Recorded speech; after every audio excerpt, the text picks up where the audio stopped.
વડોદરા શહેરમાં બુધવારે વરસેલા 13 ઇંચ જેટલા વરસાદ, શુક્રવારે પડેલા 1.25 ઇંચ જેટલા વરસાદ તથા આજરોજ એટલે કે સોમવારે વહેલી સવારથી વરસેલા 1.5 ઇંચ જેટલા વરસાદમાં જે રીતે શહેરમાં વરસાદી પાણી ભરાઈ જતા દુકાનો મકાનોમાં વરસાદી પાણી ભરાઈ જતા લોકોને લાખોનું નુકસાન વેઠવાનો વારો આવ્યો છે અને બીજી તરફ દર વર્ષે પાલિકા તંત્ર દ્વારા પ્રી મોન્સૂનની કામગીરી માટે લાખોનો ખર્ચ કરે છે, છતાં પણ નજીવા વરસાદમાં પણ શહેરમાં વરસાદી પાણી ભરાય છે અને નુકસાન થાય છે। તો આ રૂપિયા કેવી રીતે અને ક્યાં વાપરવામાં આવે છે? શું યોગ્ય આયોજનનો અભાવ છે? અને જ્યારે પણ પાણી ભરાઈ જાય છે ત્યારબાદ પાલિકામાં મિટિંગો કરવામાં આવે છે। આ મિટિંગો કરવાથી સમસ્યાનું નિરાકરણ આવે છે ખરું? સત્તાધીશો દ્વારા અસરગ્રસ્તોને પાલિકાના ખર્ચે વેચવામાં આવતા ફૂડ્સમાં પણ ફોટાઓ પડાવી પ્રસિદ્ધિ લૂંટવી છે, જ્યારે કે આ જનપ્રતિનિધિઓનો પોતાનો એક રૂપિયો પણ હોતો નથી, તેવા આક્ષેપો વિપક્ષના નેતા ચંદ્રકાંત શ્રીવાસ્તવ ભત્તુભાઈએ કર્યા હતા અને મ્યુનિસિપલ કમિશનરને આવેદનપત્ર સાથે રજૂઆત કરવામાં આવી હતી। પ્રી મોન્સૂન કામગીરી નામે શૂન્ય કામગીરી, કરોડો રૂપિયા ગાય ખાઈ ગઈ, કોર્પોરેશનના સત્તાધીશો ખાઈ ગયા એવું લાગે છે, કારણ કે આ ભ્રષ્ટાચાર એ પ્રજાના રૂપિયા થયો છે। વડોદરા શહેરમાં 24 તારીખે જે વરસાદ પડ્યો એટલો તો વરસાદ નથી પડ્યો જેટલા વડોદરામાં પાણી ભરાયા। આજે પણ વરસાદ પડ્યો, 2 કલાકમાં તમે જુઓ વડોદરામાં કેટલા પાણી ભરાઈ ગયા। શું કામગીરી કરી?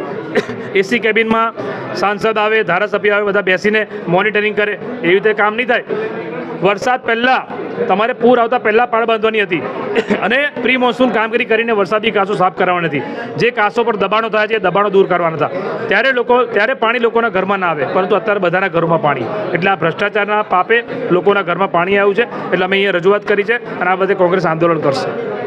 વડોદરા શહેરમાં કોઈ બી એવો વિસ્તાર બાકી નથી કે જ્યાં પાણી નથી ભરાયું। પાણી ભરાવાના મુખ્ય કારણો કે પ્રી મોન્સૂનની કામગીરી દર વર્ષે થાય છે ને દર વર્ષે પાણી ભરાય છે। તો એવો કેવો તમારું આયોજન કે વરસાદના સમયે તમે મિટિંગો કરો, બધા મોટા મોટા પ્લાનિંગ કરો અને પ્લાનિંગ પછી ઝીરો। આ 15 વર્ષથી કરોડો રૂપિયાનું આ શહેરના નાગરિકોનું નુકસાન થતું હોય તેનું વળતર કોણ આપે? એક માણસની 100ની નોટ ખોઈ જાય ને તો પણ બચારાને દિલમાં લાગી જાય કે મારી 100ની નોટ ખોઈ ગઈ। આ તો દરેક ઘરની અંદર 50-50 હજાર, લાખ રૂપિયાનું નુકસાન થયું છે। મોટી મોટી વાર્તાઓ બંધ કરો તમારી અને સીધું કામ કરો। આટલી નાની પબ્લિસિટી જો કોર્પોરેશન દૂધ આપતી હોય પાણી ભરાયેલી બધી સોસાયટીની અંદર, ખાવાનું આપતી હોય ઝોપડપટ્ટીની અંદર, તેમાં પણ એવું કે અમારા ભાજપવાળા મોકલાવે છે। એટલે ભાઈ, સત્તા પર બેસીને આવા નાની વાતોના તમે પબ્લિસિટી ના કરો, કારણ કે કોર્પોરેશન આપતી હોય તમારા ખિસ્સામાંથી તો તમે નથી જ આપવાના, તો અમને ખબર છે। જ્યારે તમે લોકો એક રોડના 4 વખત ઉદ્ઘાટન કરતા હોય, આટલા મોટા ભૂવા પડતા હોય ને 4 દિવસ સુધી ભૂવો દેખાતો હોય, ડુપ્લિકેટ માલ વાપર્યો હોય, તોય છતાં એના ઉપર એક્શન નહીં। કોન્ટ્રાક્ટરો આ કોર્પોરેશનમાં હાવી થઈ ગયા છે। કોર્પોરેશનને ચૂંટાયેલી પાંખ બોલી નથી શકતી। આ બધી બાબતો એટલે આ શહેરને નુકસાન થઈ રહ્યું છે। વાર્તાઓ મોટી સ્માર્ટ સિટી દેખાય તમને કોઈ જગ્યાએ? સ્માર્ટ સિટી પોતે સ્માર્ટ થઈ ગયા, લેકિન સિટી સ્માર્ટ નથી થઈ। એટલે કહેવાનો ભાવાર્થ મારો એ છે કે તમે પક્ષાપક્ષીના રાજકારણ છોડીને આ શહેરના હિત માટે, નગરજનોના હિત માટે, એમને નુકસાન ના થાય, એમનું સારું કામ થાય, આ વડોદરા શહેરમાં પાણી નહીં ભરાય એ પ્રમાણેનું કામ કરો। મિટિંગ આની કરો છો, 15 વર્ષથી મિટિંગ કરો છો અને કામ તો થતું નથી। આ બધી બાબતોને લઈ કમિશનરશ્રીને આગળ પ્લાનિંગ શું કરવાનું છે, કઈ રીતે આગળ વધવાનું છે, શહેર સારમ રાખ્યા વગર જ્યાં એન્ક્રોચમેન્ટ હોય, જ્યાંથી પાણી વહેણ થતું હોય તે વેણની અંદર વેણ ચાલુ કરો। રૂપારેલ કાંસ, ભૂકી કાંસ, મસીહા કાંસ, વિશ્વામિત્રી બધાની અંદર ડ્રેનેજ જોડી દીધી છે। એ બધી ડ્રેનેજો લાઈનો કાપો અને ડ્રેનેજ લાઇનમાં જોડો। વરસાદી ગટર ખાલી હોવી જોઈએ વર્ષે। આ બધી બાબતોનું ધ્યાન કેન્દ્રિત કરવા, સજાગ કરવા અને આ વડોદરા શહેરના નગરજનોના હિતમાં સારું કામ કરે એ માટે જગાડવા માટે આવ્યા છે। કોંગ્રેસ પાર્ટી તરફથી અત્યારે એક આવેદનપત્ર આપવામાં આવ્યું છે, જેમાં આજે બુધવારે 13 ઇંચથી પણ વધારે એટલે ઓલમોસ્ટ 14 ઇંચ વરસાદ પડ્યો જ હતો અને એક જ દિવસમાં વડોદરા સિટીમાં 14 ઇંચ વરસાદ પડ્યો। સાથોસાથ ઉપરવાસમાં પણ વરસાદ હતો, જેમાં સાવલી તાલુકાના જે તળાવો છે તેનું પાણી વિશ્વામિત્રમાં આવે છે, એમાં વરસાદ। આજવા સરોવરનો ઉપરવાસ એટલે પાવાગઢ, હાલોલ એમાં વરસાદ। સાથોસાથ પ્રતાપપુરા સરોવરના કેચમેન્ટ એરિયા અને વડોદરા સિટીની આજુબાજુના વિસ્તારો, ગ્રામ્ય વિસ્તાર, એ બધામાં ઉપરાંત વડોદરામાં 13.5 થી 14 ઇંચ જેટલો વરસાદ નોંધાયેલો છે।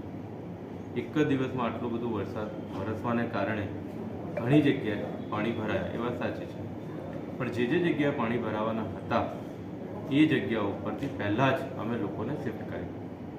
જોડે જોડે વિશ્વામિત્રીનું જળસ્તર ઊંચું થાય, કોઈની જાનહાની ન થાય, લોકો સલામત સ્થળે ખસે એની માટે અપીલ કરી, પહેલાંથી પ્લાનિંગ કર્યું. પહેલાંથી લગભગ અમારી 40 જેટલી બસો આ લોકોને શિફ્ટ કરવા માટે હતી. પહેલાંથી અમારા આશ્રય સ્થાનો તૈયાર હતા, એ બધામાં અમે શિફ્ટ કરાયા. બુધવાર અને ગુરુવાર એ 2 દિવસ થઈ લગભગ 4200થી પણ વધારે લોકોને અમે શિફ્ટ કર્યા. એનો મતલબ એ છે કે અમે પહેલાંથી અમારું પ્લાનિંગ હતું કે ક્યાંય પણ પાણી આવે તો એક પણ જીવ ન જાય, બોટો ફેરવવી ના પડે વડોદરા સિટીમાં. બસના માધ્યમથી પહેલાંથી જ બસ પાણી ભરવાના પૂર્વે ત્યાં દશામા તળાવ હોય કે પછી કલાલી હોય કે પછી વિશ્વામિત્રીના પરશુરામ ભટ્ટા કે પેન્શનપુરાનો વિસ્તાર હોય, અમે પહેલાંથી લોકોને શિફ્ટ કર્યા છે. લોકોને શિફ્ટ કરી આશ્રય સ્થાનમાં રોકાવડાય, એમને જે પણ જીવન જરૂરિયાતની વસ્તુ હતી, જમવાનું ટાઈમલી મળી જાય એ પણ કરાયું. જોડે જોડે આ વિસ્તાર ઉપરાંત પણ જ્યાં જ્યાં પાણી ભરાય ત્યાં અમે એમણે જ અત્યારે આપની સામે કીધું કે પહેલીવાર અમે બધી વસ્તુઓ જીવન જરૂરિયાતની ત્યાં પહોંચાડી. એટલે જે હ્યુમનલી પોસિબલ હતું, જે વહીવટી દ્રષ્ટિએ પોસિબલ હતું, બધું વહીવટી તંત્રે કર્યું છે. જોડે જોડે જ્યાં નીચાણવાળા વિસ્તારો છે, જે ડિપ્રેશનમાં છે, જે વિશ્વામિત્રી ફૂલ થવાને કારણે, રૂપારેલ ફૂલ થવાને કારણે જેના પાણીનો નિકાલ પોસિબલ જ નથી એવી જ્યાં ડિપ્રેશનમાં સોસાયટીઓ છે ત્યાં ઓફકોર્સ પાણી ભરાય છે. પણ મેં કીધું પ્રમાણે તંત્ર ત્યાં પહોંચ્યું છે, લોકોનો સંપર્ક કર્યો છે, એમને જીવન જરૂરિયાતની ચીજો આપી છે. અમે ત્યાં પંપો પણ ચલાવ્યા છે, પછી આદિત્ય હાઇટ હોય કે પછી બીજી પણ જે સોસાયટીમાં જે પાણી ભરાય છે પંપો પણ ચલાવ્યા છે, પણ એ પાણી રૂપારેલના હાઈ લેવલ, વિશ્વામિત્રીના હાઈ લેવલના કારણે જઈ શક્યું નહીં અને એના કારણે પાણી ભરાયું. એટલે અમારું આયોજન હતું. જોડે જોડે આ બધી સોસાયટીમાં અમે સર્વે કરાવી જ રહ્યા છીએ કે ત્યાં ને ત્યાં બોરવેલ થાય, ત્યાં સ્ટોમ વોટર ત્યાં પંપ મુકાય, ત્યાં શું કરી શકાય એ પણ અમે વિચારીએ છીએ. પર વર્ષોથી આ વિસ્તાર ડિપ્રેશનમાં જે રકાબી જેવો આકાર છે, એટલે ઘણીવાર ટેકનોલોજીકલ સોલ્યુશન પણ એનું પોસિબલ હોતું નથી અને એના કારણે પાણી ભરાય છે. અધરવાઇઝ ઘણા બધા રોડ એવા પણ હતા કે જ્યાં 2 કલાકમાં પાણી ઉતરી પણ ગયું. એટલે એવું નથી કે તંત્ર બિલકુલ કોઈ કામગીરી કરી નથી, જે રીતે આક્ષેપો થાય છે અમે કર્યું છે. જોડે જોડે ભૂવાનો પ્રશ્ન છે, એ ભૂવો એટલા માટે છે કે જે આ નીચે વરસાદી પાણીની લાઈન, બીજી લાઈનો, ઇલેક્ટ્રિકની લાઈન, બધી લાઈનો ત્યાંથી નીકળે છે અને એ લાઈન લગભગ એ જે ફાઉન્ડેશન છે રોડની નીચેનું 30 વર્ષ જૂનું છે. ઈટ ઉપર બનેલું છે, આરસીસીનું નથી, જૂના જમાનાનું બનેલું છે. લીકેજ વારંવાર થાય, પાણી નીચે ઢોળાય એટલે એનું ખોલાણ થાય ને એના કારણે રોડ બેસતો હોય છે. એ બેસ્યો છે, એમાં કોઈ બીજો વિષય નથી. તેમ છતાં અમે તપાસ કરાવી રહ્યા છીએ, એનું અર્જન્ટ બેઝિસ ઉપર કામ ચાલી રહ્યું છે.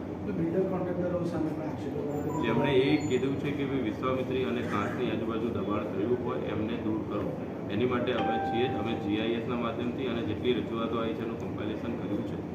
એક સર્વે કરાવી જેનું પણ હશે એનું દબાણ દૂર કરો. સર, વળતરની માંગ કરી રહ્યા છે, લોકોને નુકસાન થયું છે એનું વળતર પાણી શક્ય છે? જે લોકોને નુકસાન થયું હોય તો જે અમારું ગવર્મેન્ટ ઓફ ગુજરાતનું જે રિલીફ મેન્યુઅલ છે એના આધારે જે લોકોને જે પણ ચૂકવવા પાત્ર થાય છે, રેવન્યુ તંત્ર ચૂકવે છે. મેં કલેક્ટરશ્રીને વાત કરી છે, એમાં આગળ વધશે.